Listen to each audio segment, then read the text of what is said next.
दोस्तों, सफलता हर किसी इंसान को नहीं मिलती, पर जिन्हें मिलती है उनमें से कुछ सफलता की नशा में चूर हो उसका प्रदर्शन करना शुरू कर देते। वहीं कुछ बड़ी ही सादगी से अपनी मंजिल की तरफ आगे बढ़ते चले जाते हैं। सफलता भी उन्हीं का साथ देती है जिनका पैर हमेशा जमीन पर रहता है, और वही इंसान दुनिया में महान भी कहलाता है। इन्हीं में से एक great personality Mr N.R. Narayana Murthy, जिनके बारे में आज हम आपको बताने जा रहे हैं, जिन्हें उनकी बेमिसाल अचीवमेंट के लिए father of Indian IT sector की भी उपाधि दी जाती है। IT क्षेत्र में N.R. नारायण मूर्ति के योगदान को शायद ही दुनिया भूल पाए। दरअसल N.R. नारायण मूर्ति वही इंसान है जिन्होंने भारत को उसकी सबसे बड़ी IT कंपनी इंफोसिस दी है, और उनकी अचीवमेंट का अंदाजा आप इसी से लगा सकते हैं कि पद्मश्री और पद्म विभूषण जैसे बड़े बड़े अवार्ड्स जीतने के साथ ही आज उन्हें देश के सबसे अमीर लोगों में भी शुमार किया जाता है। लेकिन अपने करियर में इतना सफल होने के बावजूद भी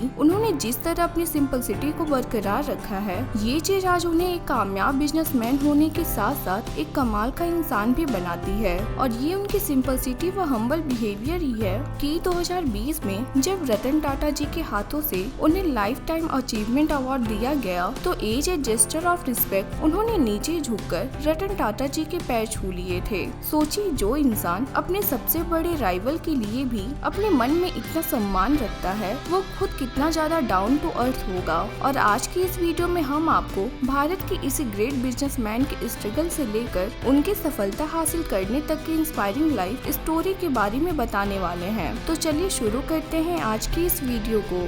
दोस्तों, नागवार रामाराव नारायण मूर्ति यानी N.R. नारायण मूर्ति जी का जन्म 20 अगस्त 1946 के दिन मैसूर के सिदलाघट्टा टाउन में रहने वाली एक मिडिल क्लास ब्राह्मण फैमिली में हुआ था। नारायण मूर्ति जी के पिता एक शिक्षक थे, जिसके चलते परिवार में शुरुआत से ही पढ़ाई लिखाई का माहौल था, और नारायण मूर्ति जी को भी बचपन से पढ़ाई का शौक था। उनके परिवार में कुल 8 भाई बहन थे, जिनमें नारायण मूर्ति जी 5वें नंबर पर थे। अपनी शुरुआती स्कूली एजुकेशन उन्होंने अपने होम टाउन से ही पूरी की, और उसके बाद इलेक्ट्रिकल इंजीनियरिंग करने के लिए उन्होंने मैसूर के नेशनल इंस्टीट्यूट ऑफ इंजीनियरिंग यानी NIE कॉलेज में एडमिशन ले लिया। इसी तरह साल 1967 में NIE कॉलेज से उन्होंने अपनी ग्रेजुएशन पूरी की, और फिर इसके बाद आगे की पढ़ाई के लिए उनका सिलेक्शन IIT कानपुर में हो गया। अब नारायण मूर्ति जी तो इस यूनिवर्सिटी में पढ़ना चाहते थे, लेकिन उनके पिता की इनकम इतनी नहीं थी कि वो इस पढ़ाई का खर्चा उठा पाते।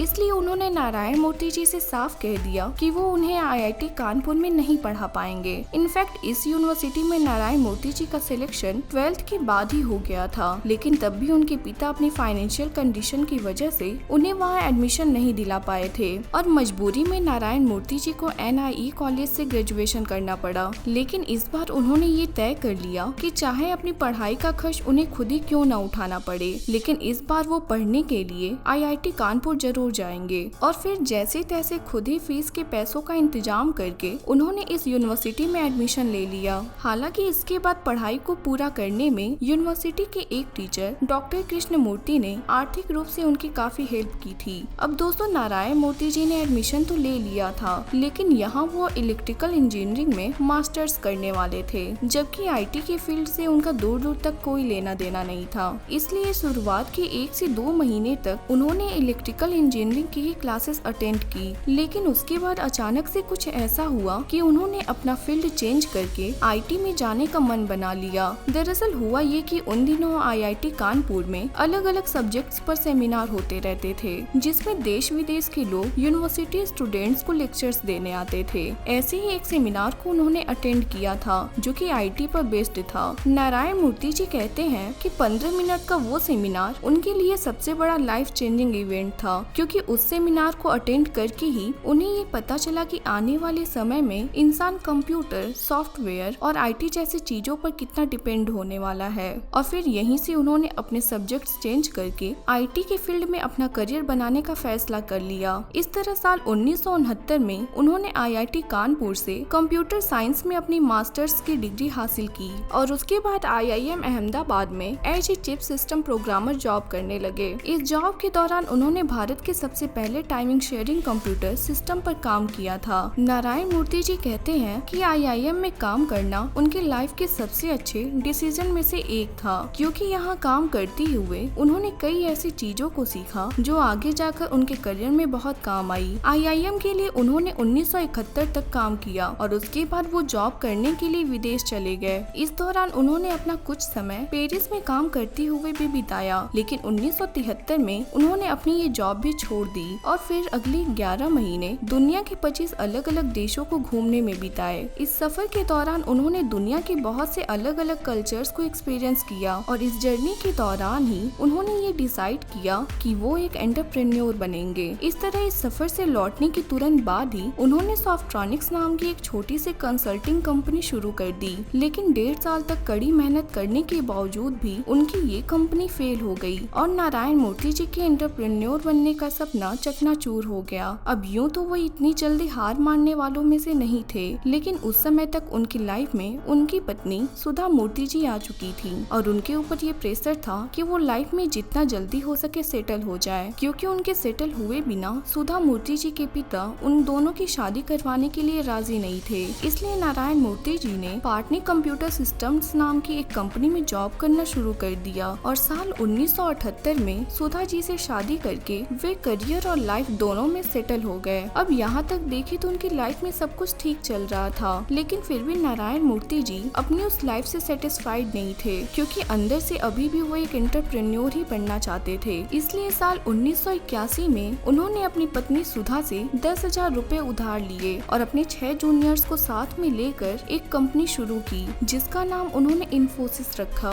सुधा मूर्ति जी बताती हैं कि इन्फोसिस में कामयाब होने से पहले तक उन्होंने नारायण मूर्ति जी पर बहुत पैसे खर्च किए थे। असल में नारायण मूर्ति जी सुधा जी से पहली बार अपने स्ट्रगल के दिनों में मिले थे और उस समय उनकी फाइनेंशियल कंडीशन इतनी ज्यादा खराब थी कि इन दोनों के मिलने और डेट पर जाने का सारा खर्चा सुधा जी को ही उठाना पड़ता था। असल में सुधा जी एक अच्छे परिवार से ताल्लुक रखती थी, साथ ही बहुत कम उम्र में जॉब करके वो फाइनेंशियली इंडिपेंडेंट हो गई थी। यहाँ की जानकारी के लिए बता दें कि टाटा मोटर्स, जो पहले टेल्को के नाम से जानी जाती थी, उस कंपनी में एज एन इंजीनियर काम करने वाली सबसे पहली फीमेल एम्प्लॉई सुधा जी ही बनी थी। वहीं नारायण मूर्ति जी की पहली कंपनी फेल हो जाने की वजह से उनके हालात इतने खराब हो गए थे कि सुधा जी के पिता ने उनको पहली ही मुलाकात में रिजेक्ट कर दिया था और फिर सुधा जी ने अपने पिता को जैसे तैसे करके इस शादी के लिए मनाया था। खैर, तो इस तरह से अपनी पत्नी से 10,000 रुपए उधार लेकर नारायण मूर्ति जी ने इन्फोसिस कंपनी को शुरू किया और उनके घर का फ्रंट रूम इस कंपनी का पहला ऑफिस बना।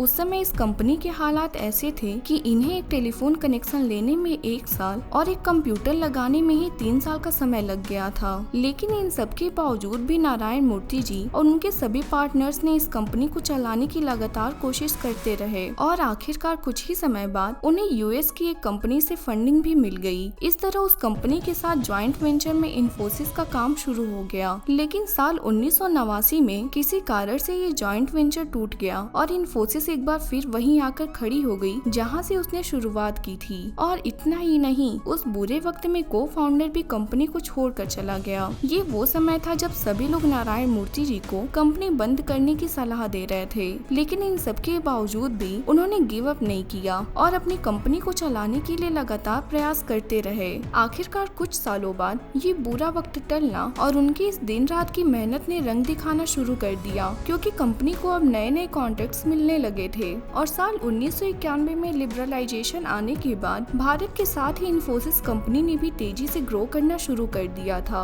इसके बाद इस कंपनी ने बहुत जल्दी ही भारत के बाहर दूसरे देशों में अपने पांव पसारने की शुरुआत भी कर दी और साल 1999 में ये अमेरिकन स्टॉक एक्सचेंज नए स्टैक पर लिस्ट होने वाले इतिहास की पहली इंडियन कंपनी बन गई। इसके बाद इन्फोसिस ने फिर कभी पीछे मुड़कर नहीं देखा और देखते ही देखते इसे भारत की सबसे बड़ी व सबसे सफल कंपनियों में शुमार किए जाने लगा। अब आज की अगर बात करें तो इस समय इन्फोसिस का बिजनेस सिर्फ भारत ही नहीं बल्कि पूरी दुनिया में फैल चुका है और इसे अब वर्ल्ड की टॉप आईटीएस कंपनी में शुमार किया जाता है। इस तरह अपनी इस कहानी से नारायण मूर्ति जी ने हमें सिखाया कि लाइफ में सक्सेस वही हासिल करता है जो सिचुएशंस के सामने झुकने के बजाय पूरी बहादुरी से उसका सामना करता है। बाकी दोस्तों, हमारी आज की वीडियो में बस इतना ही। आपके बहुमूल्य बहुमूल्य समय के लिए बहुत बहुत धन्यवाद।